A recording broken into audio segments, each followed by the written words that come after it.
Hey everyone, it's Smartypants Chess, and it's that time of day again where I go through a Leela versus Stockfish game in the TCEC Season 17 Superfinal. So, Leela's playing white in this game, Stockfish is playing black, and the opening book moves are actually the same as the previous game, with d4 knight to f6, c4 g6, knight to f3, bishop g7, followed by g3 d6, bishop g2 and castles, knight c3, knight b to d7, castles, and then e5 with e4, c6, h3, queen b6, c5, takes, and knight to e8. And that was the last of the book moves. So this is the position that the two engines actually started with. As I say, this has happened in the previous game, but this time the colours are reversed.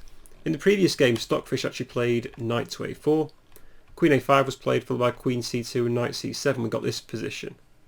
But Leela goes for a more critical line here. She plays e6, hitting the knights on d7. So black takes on e6, and now Leela plays knight g5, attacking the pawn on e6. Stockfish plays knight to e5, defending the e6 pawn. f4 from Leela, hitting the knight, which jumps into f7, and there's a trade with knight takes f7. But critical here though, it's important that Stockfish gets the move order right, because if rook takes f7 here first, white has a nice move e5, with a nice pawn chain locking out the bishop on g7. So after knight takes f7, Stockfish throws in this move, bishop d4 check, forcing the king to go to h2, and the point is now rook takes f7, Leela plays e5, but this bishop on d4 is now outside the pawn chain, very important.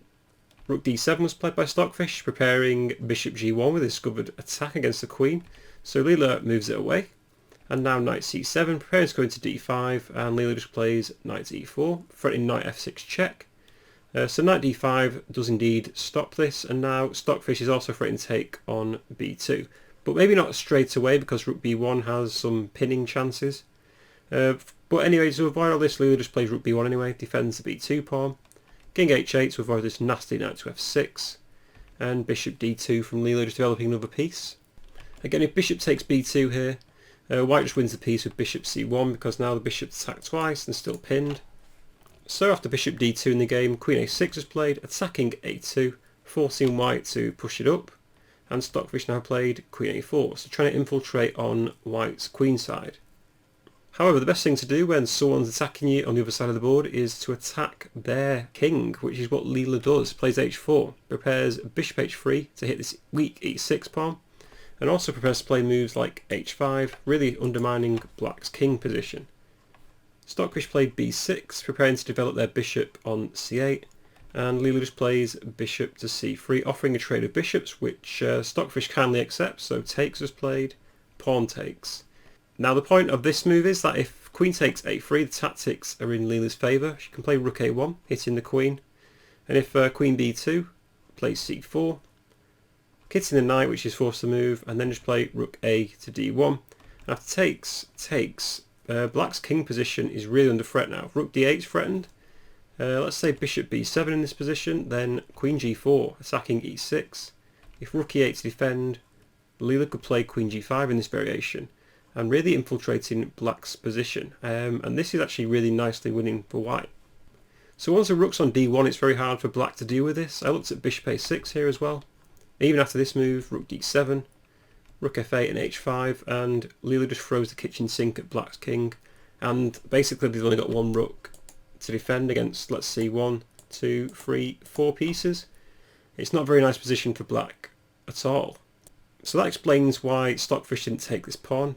So don't go pawn grabbing, kids. Instead, Stockfish played bishop a6, developing, hitting this rook, and Leela just moves it to f2. Again, if Stockfish goes pawn grabbing, the point is now queen d1, protecting the rook on b1. For instance, if bishop c4 here to stop rook a2, white can play rook a1 anyway. If queen b3, there's queen c1 to avoid the trade of queens, protecting c3. And after bishop d3, rook b2, queen c4 to hide. There's still knight d6, trapping the queen, forcing black to take, pawn takes, and white's just won the exchange. So queen takes a3 is also bad here, because then, as we say, queen d1, and if another move like rook a d8, white always has rook a1, attacking the queen. There's some tactics for black here, like knight to e3, but even so, queen takes d7, rook takes, and rook takes a3. knight g4 check, king h3 takes, and white's just a whole piece up in this position. So again, a lesson here, don't go pawn grabbing once again. But Stockfish is an engine, they don't go pawn grabbing if they don't have to. So rook g7 was played to defend black's position. Bishop h3 from Leela to hit the pawn on e6. Bishop c8 from Stockfish to defend. And now rook b to b2. Connecting the two rooks together, and as we've seen, queen takes a3 would lead to a desperate position. So Stockfish plays c4. This one is not so explosive. Rook a2 to defend the pawn. b5 and now h5. And if we just take a moment to pause here, you probably think that white's in a much better position, and you'd probably be right. The bishop on c8 is absolutely abysmal. All these pawns for black blocking their own bishop. So yeah, you could say white has the definite advantage. They've got a strong knight on d5, but so has white. And to be honest, yeah, white's in a much stronger position with the move h5, just hitting black's position. And if black decides to take this off, queen takes h5, threatens to play queen to e8. If bishop to b7, then bishop takes e6, just wins a pawn. And if bishop d7, then white can just play knight to d5, hitting the queen and bishop. If queen a5, knight takes d7, rook takes, then bishop takes e6, again picks up the pawn, and now white's got two passed pawns, going to come up the board really quickly. So after h5, queen a5 was played by Stockfish, hitting this c3 pawn, maybe preparing to defend actually their position with queen to d8, which makes a lot of sense. But Leela nastily plays h6, so hits the g7 rook and just cramps black's king in the corner now. Rook e7 was played in the game. a4 was an interesting move that white could have played here. Taking this pawn would absolutely wreck black's pawn structure, so after queen b6, knight d6 can also be played, followed by b4, takes, rook fb2, hitting the queen. If queen c5, there could become knight to e4, queen a5, queen a3, and white just has a better position.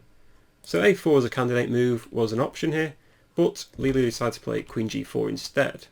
So I think queen g4 just threatens to play queen g5, followed by maybe queen f6 in some positions, if we can get rid of this pesky knight on d5.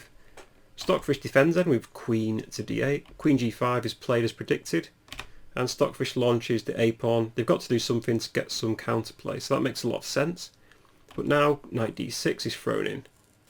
Now this is a very nice move because it threatens to play knight to f7 check, and the point is if the rook ever takes this off, then queen takes queen will be played. So for this reason, Stockfish has to play bishop to d7 to support their queen with the rook. Rook a c2 by Leela to defend the c3 pawn. Rook b8 by black, preparing some counterplay with b4 perhaps. Leela goes rook c1 as king g8, bishop g2 to reroute the bishop. Threatens to play bishop takes d5, which makes a lot of sense, getting rid of this annoying knight for black. Now looked at b4, if black plays b4, takes, at the end of it white can just play knight takes c4 and probably just put the knight back to d6, and black's got a terrible pawn structure. So for this reason, rook e8 was played instead, offering the trade of queens, but actually Stockfish is just giving up the exchange here, saying that okay, your knight is clearly better than my rook, and Leela agrees. She takes the rook off with a knight, and white's just the exchange up. Bishop takes, the knight is played, and a4 by Leela. So just absolutely destroying black's pawn structure. Pawn takes, a4 was played, and now just rook a1 from Leela. If black decides to trade queens here, this is just suicide because then takes, knight takes c3. Okay, black's thinking they're winning loads of pawns. No, rook a f1, threatening mate on f8, and if bishop d7, you can follow in with rook f7, hitting the bishop. Knight to e4 is the only saving move here, but then just comes bishop takes e4, a3, rook g7, king h8, and rook f7.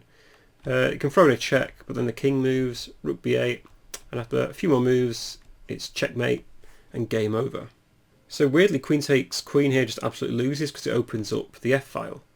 So for this reason, Stockfish actually just hoovers the pawn up now, knight takes c3. Leela trades queens, plays rook c2, hitting the knight, drops into d1, and now Leela just calmly hoovers up these pawns. Rook takes c4, knight to e3 is played, rook takes a4, rook d2, attacking the bishop twice. Then just comes rook to a2, there's a trade of rooks, there's a check thrown in, king h3, knight takes h6, and rook takes a5, and after knight to f5 the smoke has cleared somewhat, and it emerges that white's just in an absolutely dominant position. So black's a pawn up but the exchange down, and let's see how Leela finishes this game off. So she pins the bishop, the check, and to be honest this is just a lot of heavy manoeuvring now. So eventually rook c5 is played, c3, Leela wins the extra pawn, and from here on in it's just easy sailing for Leela. She just sort of messes with black here and plays with them. So she pins the bishop a few times, pins the knight a few times, but eventually gets a nice position, forcing one of the pawns to move up here. h5, king g2, and if king g7 here to support the g pawn, then king h3 just wins, king f8 for instance, king h4, the king climbs up this sort of ladder, and the king gets to f6, knight g8 check, king takes e6. This is an easy win for white, and that's game over. Because in the game bishop e8 was actually played by Stockfish, giving up the e6 pawn, so Leela just kindly accepts it straight away, wins another pawn. Play continues on for some more moves, but quite frankly this is an easy win for white in this sort of position. So yeah, play continued until eventually Leela just played just g4, h takes g4, king g3, bishop went to e6, bishop to e4, bishop f5 takes, and this is now an easy win. So g3 by black, rook g2 to win another pawn, knight c6, takes on f5, and takes on g3, and here Stockfish lost the game in 93 moves, because this is a clear win for Leela. Going to push these two pawns up. I think, let's say, an amateur could win this game for white now. So yeah, to be honest, this has been my favourite game between these two players at the moment. I thought it was a really smooth game by Leela. The tactics were simple and it just looked very effortless. There wasn't really that many complicated situations going on in this game. And it's quite easy to follow as well for the layman like me. But anyway, thank you for watching this quick analysis of this game.